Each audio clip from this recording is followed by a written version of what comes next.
Hola, ¿qué tal? Buenos días, bienvenidos a nuestra cápsula de inicio de la semana, la tendencia en los mercados. La semana pasada, bueno, más bien esta semana está comenzando con un nuevo evento de volatilidad. El fin de semana pues, tuvimos ahí el inicio de un conflicto entre Israel y el grupo Hamas. Y bueno, esto ha provocado volatilidad en los mercados.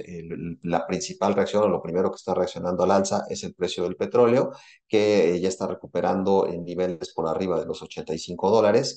Recuerden que veníamos de un movimiento importante de ajuste del precio del petróleo de 95, que llegó a tocar en el máximo del mes de septiembre, hasta más o menos $83 que cerró la semana pasada. Sí estamos empezando a ver un repunte en el precio del petróleo. Habrá que ver cómo se va comportando en los siguientes días. Ahí un importante nivel técnico lo podemos tener en los $88, rompiendo 88, pues abre la puerta para estar buscando 90 o tal vez los máximos en 95. Entonces es muy importante este nivel y de aquí también ir viendo cómo va evolucionando el conflicto, si empieza a haber intervención de otros países y esto pudiera escalar ahí el conflicto, pero por lo pronto el mercado empieza la semana con algo de volatilidad derivado de esto y lo principal va a ser el precio del petróleo, que pues, ha influido mucho en el tema de inflación en los meses recientes.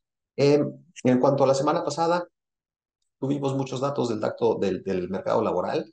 Al final, la tasa de desempleo se mantuvo en 3,8%, cuando el mercado esperaba que bajara a 3,7%, se mantuvo en el mismo nivel. Sin embargo, los empleos vacantes sí cayeron un poco durante la semana pasada, aunque la creación de empleos fue muy fuerte en la nómina no agrícola. En la nómina no agrícola se crearon mucho más empleos de lo que tenía estimado el mercado, sobre todo en los sectores de servicios de educación y salud, servicios de gobierno y servicios de ocio y hospitalidad. Fueron los tres sectores que mejor o que mayor creación de empleos tuvieron. Los dos sectores que tuvieron recorte o creación negativa, digamos, de empleo fueron servicios de transporte y servicios de información. Si recuerdan, el mercado la semana pasada estuvo comportándose de manera muy volátil y reaccionando ya sea al alza o a la baja de acuerdo a los datos del mercado laboral que estuvimos conociendo entre el martes y el viernes de la semana pasada.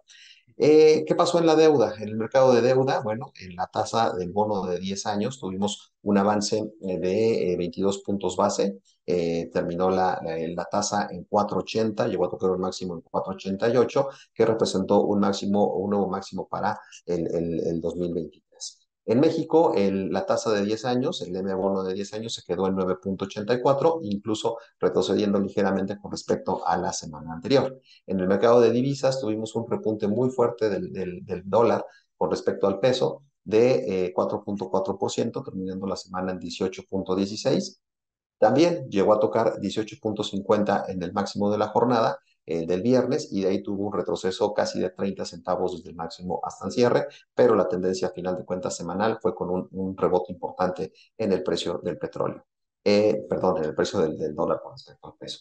El DXY, que también es una manera muy relevante de ver cómo se comporta el dólar contra las otras monedas a lo largo de la semana, tuvo un retroceso importante de 0,2%. Fueron 4 jornadas consecutivas de regreso en el DXY y se acercó a la base del canal en 106 puntos. Solamente tendríamos un cambio de tendencia en el DXY hasta que logre romper 106, 105,80. Por lo pronto, la tendencia en el DXY sigue siendo alcista. Finalmente, en las bolsas tuvimos ahí un movimiento importante a la baja en la primera mitad de la semana, incluso hasta el jueves todavía teníamos rendimientos negativos en el S&P y en el Nasdaq. Al final, el rebote tan fuerte que vimos de las empresas de tecnología en la jornada del viernes ayudó a que el S&P terminara con la racha negativa de las 3 semanas anteriores, evitando una cuarta semana consecutiva de baja y terminando con un balance de 0,5% positivo durante la semana. El Nasdaq, pues apoyado en todas estas empresas de tecnología, subió 1,6% en la semana. Y el Dow, que es el que de los tres índices, el que menos componentes tiene de tecnología, sí cerró la semana con un movimiento negativo, retrocediendo 0,3%.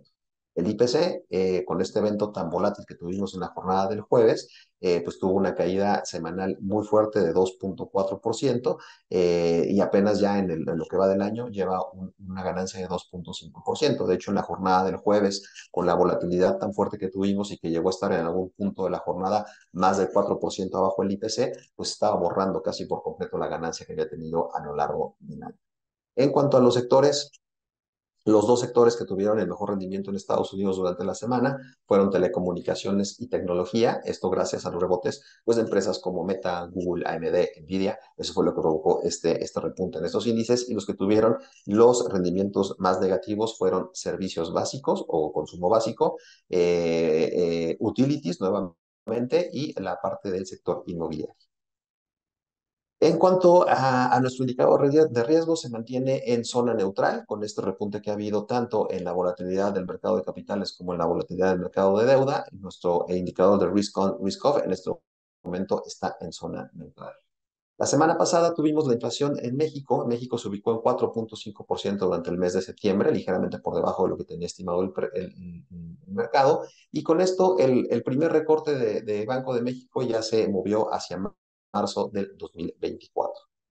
En otros datos que tuvimos también en la semana, las remesas continúan con un comportamiento sólido. La semana pasada se reportó las remesas hasta el mes de agosto, el acumulado de enero-agosto, y ya rebasan todo el acumulado que tenemos también de enero-agosto del año pasado. El año pasado, en estos 8 meses, se habían recibido por remesas 37.9 millones de miles de dólares, 37 millones de dólares, mientras que en esta ocasión ya está, este registro ya fue de 41.4 millones de dólares, ya por arriba de lo que habíamos tenido el año pasado, y estamos en vías de registrar un nuevo máximo o un nuevo récord anual. Recuerden que el año pasado fue un récord anual al recibirse 58.5 millones de dólares. En esta ocasión, pues puede rebasar esa cantidad. En los eventos que van a venir para esta semana, bueno, ya hablamos de la inflación en México, que se reportó el día de hoy en la mañana. Vienen las minutas del Banco de México en la jornada del jueves y la actividad industrial también en la jornada del jueves. En Estados Unidos, entre hoy y mañana tendremos varios discursos de miembros de la Fed.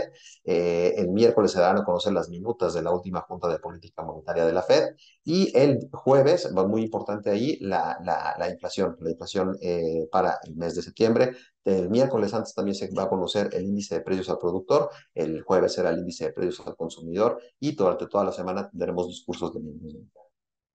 Empieza una actividad importante ya en los reportes trimestrales. En esta semana vamos a conocer los reportes de 12 empresas, destacando el día de mañana PepsiCo, antes de la apertura.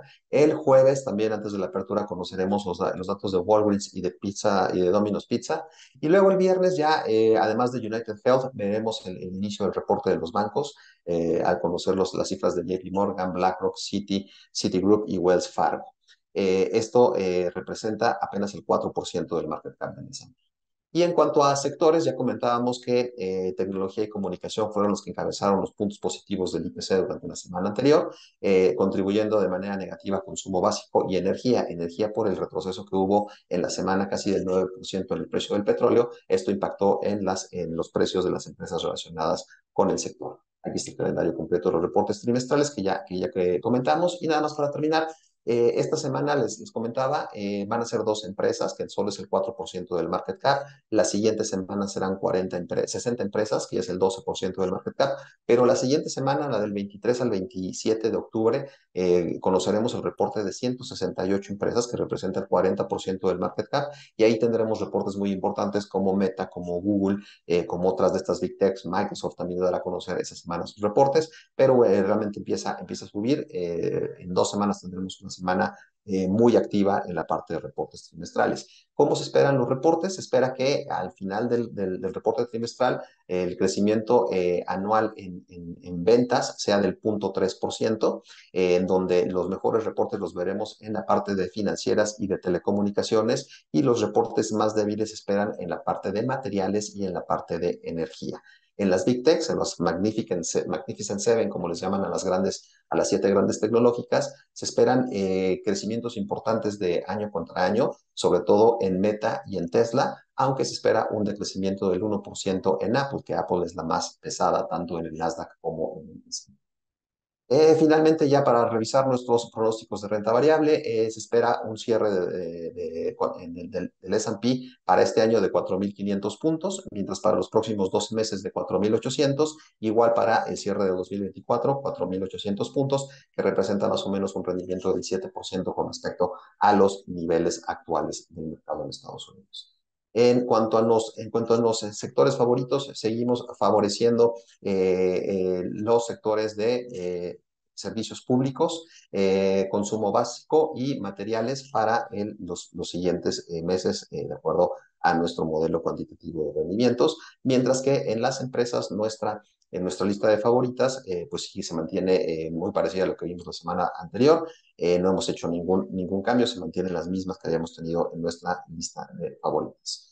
Esto es el mismo reporte trimestral que empieza esta semana. Hasta el momento en el reporte trimestral han reportado 20 empresas que terminaron su cierre fiscal en el mes de agosto, ya han reportado 20, apenas es el 4% de la muestra del S&P, con crecimientos de 4.2% en ventas y 12.2% en utilidad, hasta el momento rebasando los estimados que tenían. Muchas gracias y nos escuchamos la siguiente semana. Hasta luego.